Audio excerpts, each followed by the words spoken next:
Welcome दोस्तों, daily life with DAV channel पे आप सबों का। हम लोग पे एस्टिमेटिंग कोस्टिंग के लास्ट लेक्चर में यहाँ तक कर लिए थे। देखिए, आगे पढ़ने से पहले कुछ इंपॉर्टेंट टर्म है जिसको जान लेना जरूरी होगा। ठीक है, चलिए हम लोग जानते हैं सबसे पहले कि प्लॉट एरिया क्या होता है। तो प्लॉट एरिया का मतलब सीधा समझिए, आपके पास जितना जमीन अवेलेबल है, ठीक है, या आप जितना खरीदे हैं किसी भी क्षेत्र में, ठीक है, तो वो एरिया क्या कहलाता है? Plot area. यानी total area that we buy, या जो खरीदते हैं, या दैट वी हैव अवेलेबल, या जो हम लोग के पास अवेलेबल हो, वो क्या होता है? Plot area. अब प्लॉट एरिया में आपके पास जितना जमीन है, उसमें जितना क्षेत्र में आप घर बनाते हैं, जितना एरिया में, वो प्लिंथ एरिया होता है। यानी area that we use for the constructions, यानी वह क्षेत्र जिसका इस्तेमाल करते हैं हम लोग कंस्ट्रक्शंस के लिए, इंक्लूडिंग वाल एरिया को मिलाकर, वो क्या होता है? Plinth area. लेकिन भैया प्लेन्थ एरिया में कुछ कंडीशंस है, कुछ टर्म्स ऐसे हैं जो आपको बिल्डिंग के अंदर तो दिखेगा, लेकिन ना ही उसको एक्सक्लूड करते हैं, मतलब ना उनको इंक्लूड करते हैं, उसको हम लोग क्या करते हैं? एक्सक्लूड करते हैं। लेकिन कुछ टर्म ऐसे हैं, यानी थोड़ा कंफ्यूजन हो जाएगा अगर आप थोड़ा आगे पढ़ेंगे तो भैया किसको इंक्लूड करें, किसको इंक्लूड ना करें। उसको करने के लिए हम लोग थोड़ा पहले देख लेते हैं। एक्चुअली क्या है कि हम एक वीडियो कंप्लीट कर लिए थे इस पे, अब पता नहीं कैसे हुआ डिलीट हो गया, अब फिर से दोबारा करना पड़ रहा है, जिसके कारण थोड़ा सा मूड ऑफ हो गया। कोई दिक्कत नहीं, हम फिर से डिटेल में कोशिश करते हैं बताने की। हम लोग एक इंक्लूड करेंगे भैया आउटर वाल एरिया, ये जो वाल एरिया है इसको इंक्लूड करेंगे, ठीक है। और इंटरनल शाफ्ट एरिया जो है वो भी इंक्लूड करेंगे, लेकिन इस यहाँ पे कंडीशन है कि 2 मीटर स्क्वायर से अगर इंटरनल शाफ्ट एरिया कम हो तो हम लोग उसको इंक्लूड करेंगे, लेकिन ज़्यादा होगा तो इंक्लूड नहीं करेंगे। अब ये शाफ्ट एरिया क्या होता है? तो शाफ्ट एरिया हम मेनली उस एरिया को कहेंगे बिल्डिंग में जिसको हम लोग मेनली छोड़ते हैं किसके लिए? लिफ्ट सब लगाने के लिए, ठीक है। शाफ्ट एरिया में क्या होता है? तीनों साइड से दीवार हो सकता है, चारों साइड से भी दीवार हो सकता है, या एक साइड तो कम से कम रहेगा ही रहेगा, तब ना भैया उस पे लिफ्ट का रेल दौड़ेगा, तो फिर लिफ्ट उसके ऊपर रन करेगी। तो शाफ्ट एरिया मेनली हम लोग, अगर बहुत अच्छा एग्जांपल है, हम लोग लिफ्ट के लिए छोड़ते हैं। और ये एरिया का जो होता है ना, वो कितना बाय कितना का होना चाहिए, वो डिपेंड करता है आप किस कंपनी का लिफ्ट लगाने वाले हैं। तो कभी भी ये एरिया छोड़ेंगे तो हम लोग ये पहले डिसाइड कर लेंगे कि किस कंपनी का लिफ्ट लगाने वाले हैं, और उसका क्या बाय क्या का लिफ्ट आता है, उसके अकॉर्डिंग छोड़े। नहीं तो कभी कभी कम छूट जाता है या ज़्यादा छूट जाता है, तो बाद में परेशानी होती है। चलिए, ये सब तो बाद वाली बात हुई। शाफ्ट एरिया किसे कहते हैं? मेनली हम लोग लिफ्ट सब के लिए छोड़ते हैं, तो वो शाफ्ट एरिया होता है। 2 मीटर स्क्वायर से कम रहेगा तो उसको इंक्लूड करेंगे, ज़्यादा रहेगा तो इंक्लूड नहीं करेंगे, क्या कर देंगे? उसको छोड़ देंगे। पोर्च में, पोर्च का को हम लोग बरामदा बोलते हैं। अगर बरामदा आपका अगर मान लीजिए छत है और छत के नीचे पिलर दिया हुआ है, उस टाइप का अगर बरामदा है तो इंक्लूड करेंगे। लेकिन छत को क्या किए भैया? सिर्फ हम लटका दिए हैं, ठीक है। यानी उसके एक्सट्रीम पॉइंट पे हम लोग नीचे कॉलम प्रोवाइड नहीं किए हैं, तो यानी पिलर नहीं दिए हैं, तो वो कैंटिलीवर पोर्च हो गया। तो उस प्रकार का पोर्च रहेगा तो भैया हम लोग उसको इंक्लूड नहीं करेंगे, ठीक है।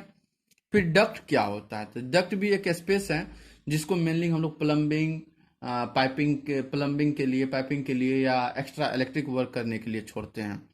लेकिन आप कहेंगे कि हम लोग तो वो सब दीवार में प्रोवाइड कर देते हैं। तो एक्चुअली क्या होता है भैया कि अगर बहुत इंपॉर्टेंट बिल्डिंग हो, अगर आप दीवार में प्रोवाइड करते हैं तो उससे क्या होता है? आपका कंस्ट्रक्शन वीक हो जाता है, जिसके लिए स्पेशली क्या कर दिया जाता है? थोड़ा सा स्पेस, ठीक है, पूरे बिल्डिंग में नीचे से ऊपर तक छोड़ दिया जाता है, ठीक है। आ, और लिफ्ट रूम तो इसी के अंदर आ गया, सॉफ्ट एरिया के अंदर आ गया, ठीक है। और स्पाइरल स्टेयर केस हो, यानी कुछ इस प्रकार का, अगर मान लीजिए आपके पास सीढ़ी लगाना हो, ठीक ना, तो हम लोग फिर उस एरिया को इंक्लूड नहीं करते हैं प्लेन्थ एरिया में। फिर एक कोर्टयार्ड है। कोर्टयार्ड मतलब आंगन, आंगन को हम लोग इंक्लूड नहीं करेंगे प्लेन्थ एरिया में, ठीक है। तो प्लेन्थ एरिया कैसे कैसे हैं? वह एरिया जिसका इस्तेमाल करते हैं हम लोग कंस्ट्रक्शंस के लिए, वो प्लेन्थ एरिया होता है, जिसमें ये सारे टर्म को हम लोग इंक्लूड करेंगे, बल्कि ये सारे टर्म को इंक्लूड नहीं करेंगे।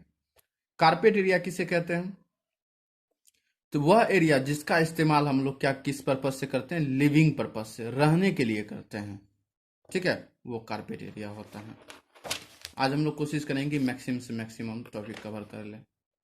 कारपेट एरिया का अगर बोले तो फॉर्मूला क्या, प्लिंथ एरिया में सब नंबर ऑफ टर्म्स इसको घटा दीजिए, बरामदा घटा दीजिए, लिफ्ट रूम घटा दीजिए, कैंटीन, यानी सोचिए ना कि जो जिस क्षेत्र में रह रहे हैं उसको छोड़कर बाकी जो भी एरिया आपका है सबको माइनस कर दीजिए, आपको कारपेट एरिया मिल जाएगा। ठीक है।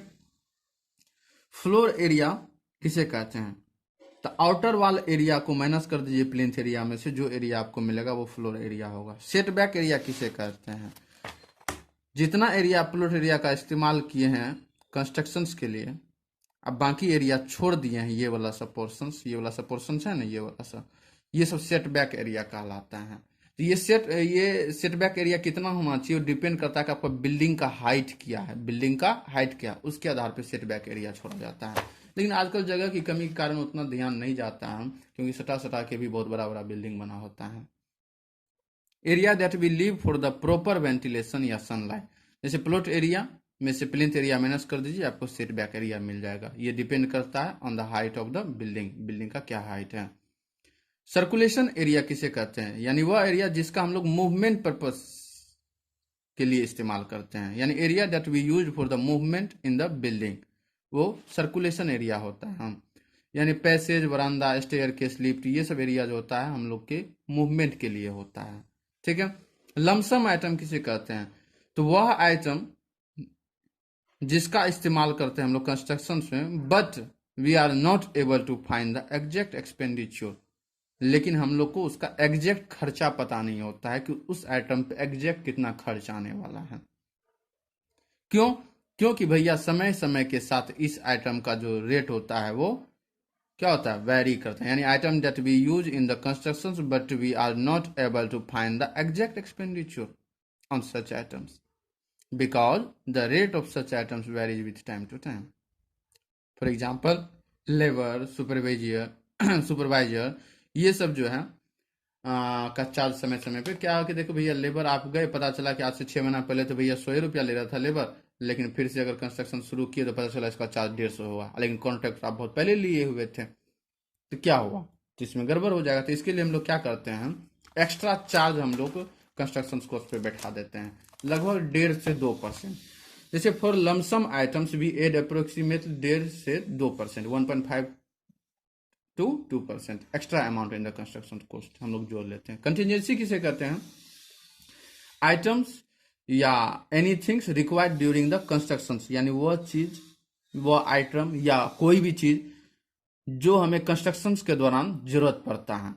The cost of these items are not added in the construction, लेकिन इस प्रकार का आइटम का जो कॉस्ट होता है हम लोग जिस समय एस्टिमेट कर रहे होते हैं, कॉस्टिंग कर रहे होते हैं, उस समय नहीं जोड़ते हैं। तो सारा चीज तो आइडिया नहीं रहता है उस समय, एग्जैक्ट सब कुछ का वैल्यू पता नहीं रहता है, तो हम लोग एक्स्ट्रा अदर्स या कंटिजेंसी लिख के 3 से 5% एक्स्ट्रा अमाउंट क्या कर देते हैं, स्ट्रक्चर के कॉस्ट में ऐड कर देते हैं, यानी we add 3 to 5% extra amount in the cost of any structure. ठीक है।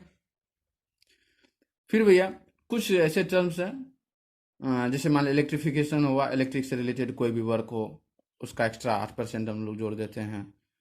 ये एस्टिमेट करने में ये सब डाटा आपको काम आएगा, आपको आगे पर, अभी सोचे कि ये सब बताने की क्या जरूरत है, आगे तो बता भी, आगे काम आएगा जब तक। लेकिन ये सब कुछ कुछ टर्म्स है जो अचानक आपके पास अभी क्वेश्चंस आने वाला है, कुछ नेक्स्ट वीडियो में हो सकता है, ठीक ना, तो जहां पे आपको ये इस्तेमाल करना होगा। तो इलेक्ट्रिफिकेशन 8%, वाटर सप्लाई या सैनिटेशन 8%, वाटर सप्लाई से रिलेटेड जो भी वर्क हो, साफ सफाई से रिलेटेड जो वर्क हो, ठीक है, या इलेक्ट्रिक फैन, मतलब सोचिए ना इलेक्ट्रिक टूल्स के लिए फैन हो, चाहे एसी लगाना हो, चाहे इलेक्ट्रिक से रिलेटेड जो भी चीज़ आपको चाहिए उसके लिए एक्स्ट्रा आप 4% जोड़ लेते हैं। अब मान लीजिए इंजीनियर है, सुपरवाइजर है, केबिन में बैठे हुए फैन नहीं है, तो उस समय कॉन्ट्रैक्टर ला के देता है, खरीदता है, या जो भी करने का, कहने का मतलब जो उसका मैनेजिंग डायरेक्टर होता है वो करवाता है, तो भैया जिस समय एस्टिमेट करता है तो ये सब चार्ज वो पहले ही जोड़ लेता है। लेकिन याद रहे ये सब जो आप डाटा देख रहे हैं ये एक अप्रोक्सीमेट वैल्यू है, लगभग वैल्यू है, जो हमारे इंडियन स्टैंडर्ड ने प्रोवाइड कर दिया हम लोगों को अपने एक्सपीरियंस के आधार पे कि हाँ हाँ लगभग यही सब चीज आता है। ठीक है। लेकिन याद रहे कि हम लोग जो एस्टिमेट करते हैं वो 3 गो सेक्शन होता है, मतलब 3 स्तर से वो मेनली गुजरता है। सबसे पहले हम लोग क्या करते हैं, किसी भी प्रोजेक्ट को करने से पहले उसका हम लोग क्या करते हैं, एक अप्रोक्सीमेट एस्टिमेट तैयार करते हैं, जिसका मंजूरी हमें एडमिनिस्ट्रेटिव सेक्शंस के द्वारा मिलता है। सेक्शन मतलब होता है मंजूरी, ठीक है। जब यहाँ से मंजूरी मिल जाता है तो फिर वही एस्टिमेट को आगे बढ़ाया जाता है, जिसको डिटेल एस्टिमेशन किया जाता है। इसी अप्रोक्सीमेट का डिटेल एस्टिमेट करके यहाँ दिया जाता है।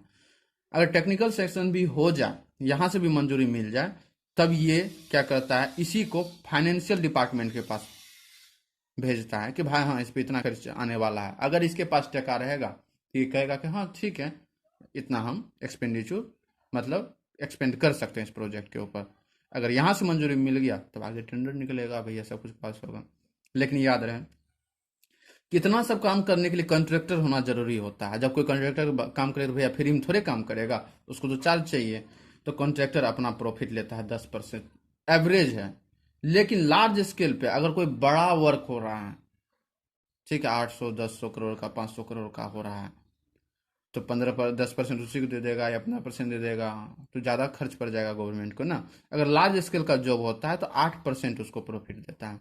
अगर छोटे स्केल का जॉब होता है तो 15% तक उसको प्रॉफिट। लेकिन एक स्टैंडर्ड प्रॉफिट बोले तो कॉन्ट्रैक्टर का प्रॉफिट 10% होता है। और ये होता है पूरे स्ट्रक्चर के कॉस्ट पे होता है। अभी कुछ क्वेश्चंस करेंगे तो क्लियर हो जाएगा, ठीक है।